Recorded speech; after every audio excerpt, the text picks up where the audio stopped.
Howdy, howdy! Welcome to People on the Block with Mimi. And today episode we're out town. We're in SGX or Houston, the metro city. It used to be a capital of Texas. So today we're going to interview Michelle Puckett. She's the owner of designer Diva Resale. Let's check it out.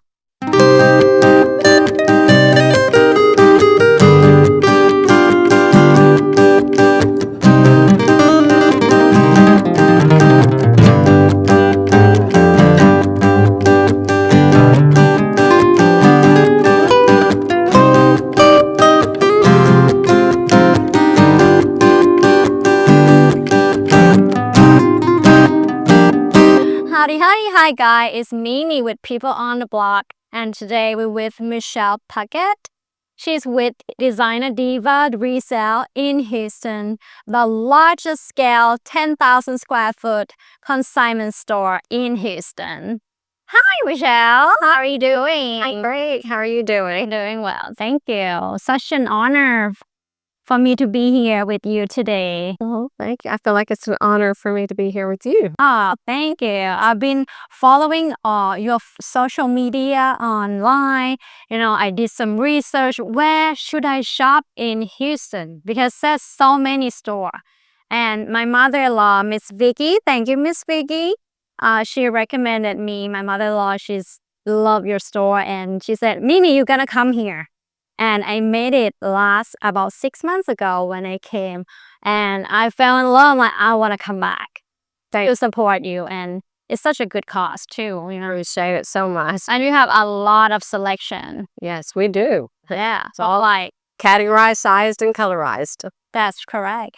And for like the designer that, you found it, and also like from any casual brand as well. I really love it. The variety is amazing. Thank you. Thank you for having me. So, Michelle, what is your background? Okay. So my background, I started very young, working for CPA's office and lawyers. But then I've been, I guess, an entrepreneur all my life since a little girl. When I was a little girl, I used to sneak over to the veterinarian's office and learn how I was going to open my own vet clinic. And then I bought and turned around 11 businesses and would sell them. So it was fun. I mean, anything from an online video store, which it wasn't online. It's just the name of it. They were the big VHS tapes. And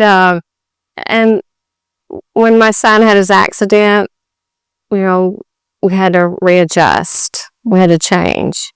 And that's when we wanted to start giving back to other people who, have a hard time. And then it just grew from that to mentoring autistic and special need young adults. Many of my staff members, they've been with me quite a long time. Some were homeless. Had been on drugs and drinking, but they're all great Christians and wonderful volunteers, we call them, not employees or volunteer, but it's our Diva team. So we had divas and we have dudettes. Oh, that's too tight. All right. Question number 2. What made you interested in fashion, Michelle? I feel that fashion should make you happy. And I love to be happy. And there's so many people who are not happy. And when they come in here, then I can show them, or my team can show them different styles and fashions. And they're just laughing and having a great time. A couple that left earlier, they laughed here for 3 hours, just having a great time. And so fashion's very interesting to me. And plus, I want to help create a way to recycle it and upcycle it, so we do not have so much waste into our landfills. That's a really good point, because a lot of products that has been made for like fast fashion, we create a lot of waste in our society. The largest waste we have. Yeah, 16 tons. And that's a lot. So Yeah, what did you do after, like, you couldn't, there's some product has been left here, right? And what did you do with that? when they consign their items, they have 6 months, and then after 6 months, they donate it to our nonprofit. A lot of people don't consign, so a lot of times they just donate to help us. Okay. What made you come up with the Designer Diva resale concept? Because everything is a designer. If it comes from Walmart or grocery store or a back road country store, it's a designer. So designer, and then we're all divas, and we all want to be divas, which in my books is like, a princess and just feeling great in whatever you wear and looking good as you're walking down the street. And then I added the resale so people would know it would be discounted. Oh. Yes. Could you talk about some of the challenges on how to run your organization?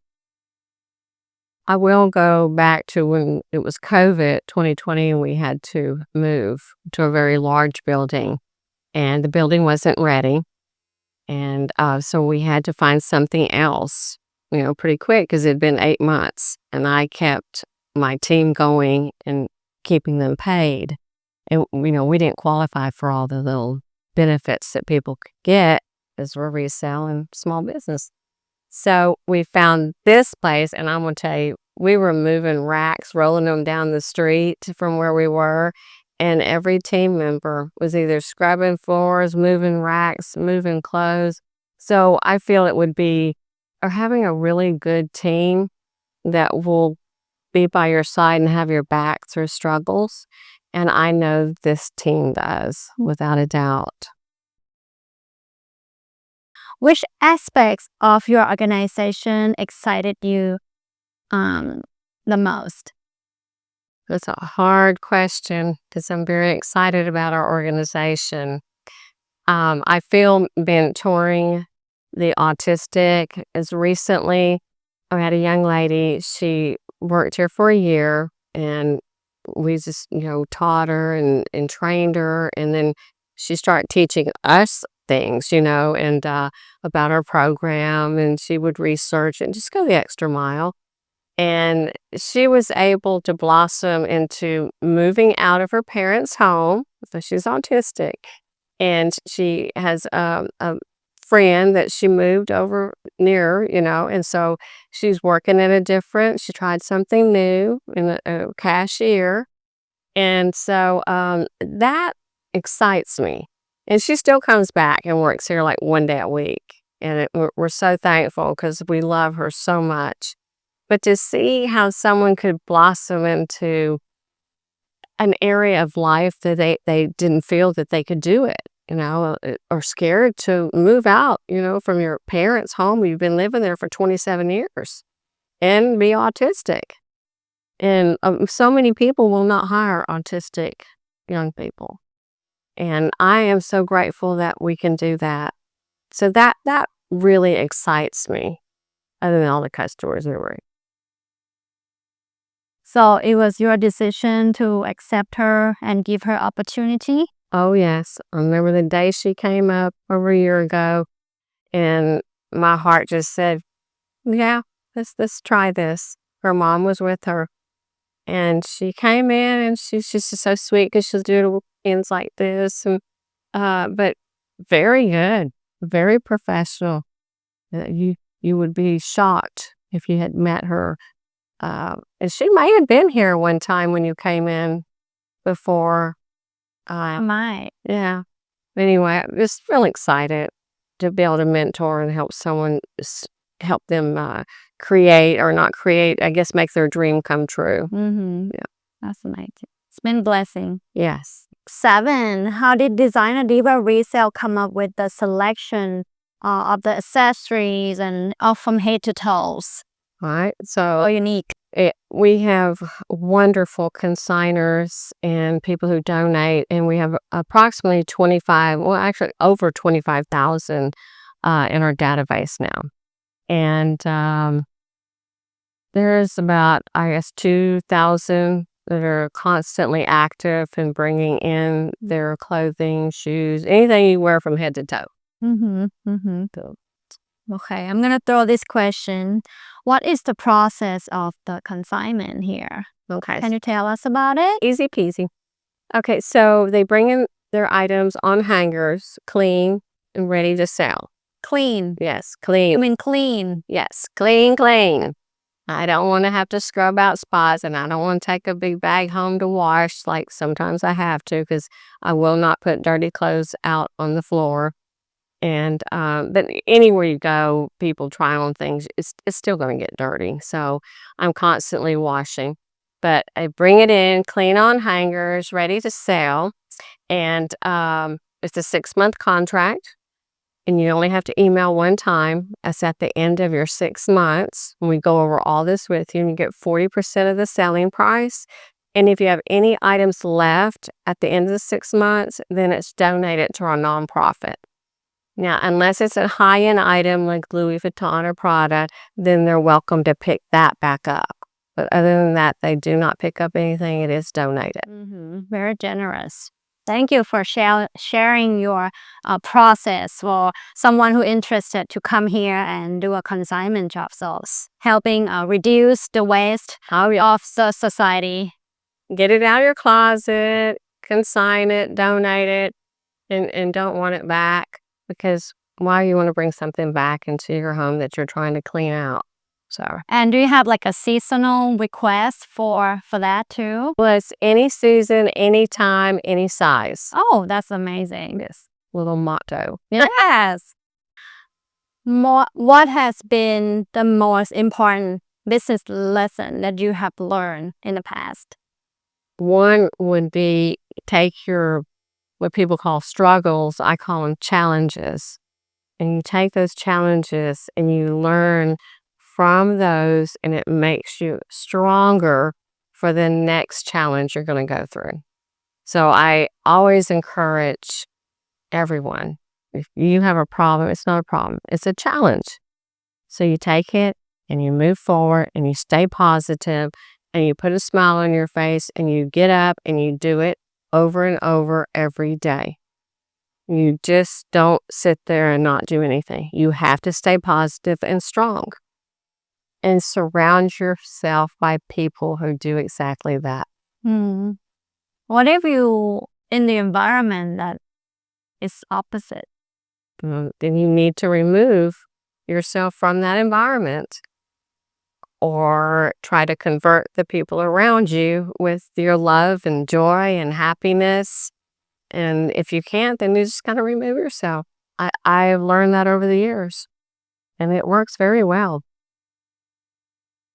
That's why you have your own business here. We are this like I said, it takes a village, so it's a team, and I listen to what God tells me, and what's on my heart and what He wants me to do, because I work for the Lord. I'm very happy doing that. All right.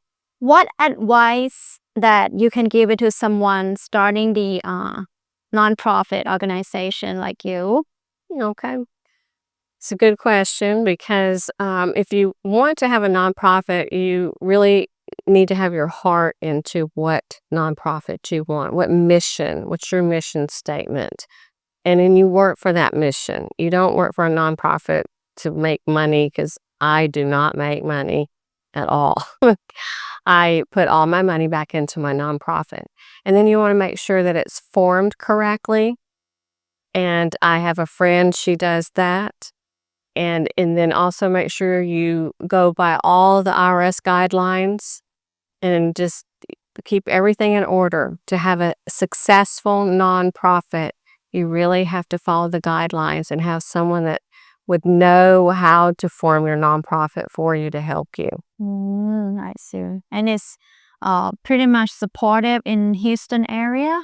It is. So if your nonprofit is formed correctly and you market it correctly, then you will succeed. You will succeed in your mission that you have set before your nonprofit. Mm-hmm.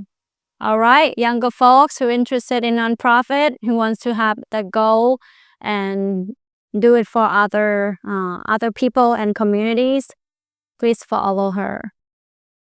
And do you see the difference between the clothes from the past and the present?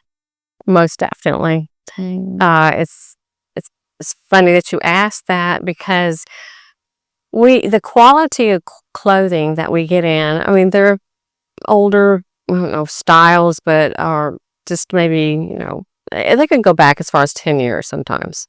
And the quality of the clothing is so much better in the past than today. The clothing that they have out today, it just falls apart. I mean, it's made of nothing material. It's not good quality. They're mixing different, I think, synthetics or chemicals into it. And the quality of clothing we have is unbelievable. We have customers that tell us that all the time. And now we're going to start having a vintage section. And a lot of people have made their own clothing. And this little lady made beautiful gowns. I mean, hand stitched. And I have a lot of customers who like the vintage clothing. And you can see the difference between the past and the clothing today. Mm-hmm. Like, you have the clothes for like vintage. Like, do you have specific era as well that you have in categorize? Well, we'll do, right now we'll just do a vintage section, and then later maybe we can classify what year it was made or something like that. That would take a little more in-depth study. Mm-hmm. That sounds fun. I'm interested. I would definitely. Okay, you can come help us research. Yeah. How about that? Sounds good. I love to study history. Okay. Clothes. Well, come on. Have 2 racks up front. All right. We have the bonus question for Michelle. What are the Designer Divas Resale goals? Well, I'm excited. I get really excited because we are going to open our Blooming Butterflies Enchanted Gardens. Once we find the 10 acres and approximately 20,000 square foot building, and we want to help the endangered monarch butterflies, and then also teach the autistic and special needs, and even the battered women, because we help battered women shelters, how to work, how to grow the native milkweed that monarchs have to have. It's a whole process. They're very special butterflies. All butterflies are special, but they're a little different. And so we want to be able to teach them, how to do the process of raising butterflies and having a nursery and the resale store and our little pond and have our little cabins. And so we're praying that someone would donate, 5 to 10 acres. 7 to 10 acres. And then if it had a big building on it, that'd be great. If not, maybe someone would build it for us. That's all I need, some land and dirt in a big building, big warehouse building. All right. I hope it comes true. I do too. Yes. Have you advertised or let them know? Somewhat, but I think I need to do more, because if you have not, because you ask not. And I keep telling myself that. Do you have any location that you kind of like have an eye on, like the radar? No, it's just wherever God leads us, and whoever wants to help bless us or join in with our goal, then I'm ready. Let's let them know, right? So, Yes, please. and Michelle, would you like to plug in your social media or how to find you? Okay. Well, you can go to my website, and that's Designer Diva Resales with an S.org, DesignerDivaResales.org. And then all our social media links are at the top of the page. And we would really appreciate you following us. There's a donate button. If you can donate to our cause, it would help tremendously. But really, come and visit us and shop. And have fun, like me and you. Neefy. If you want to be on People on the Block, drop us an email.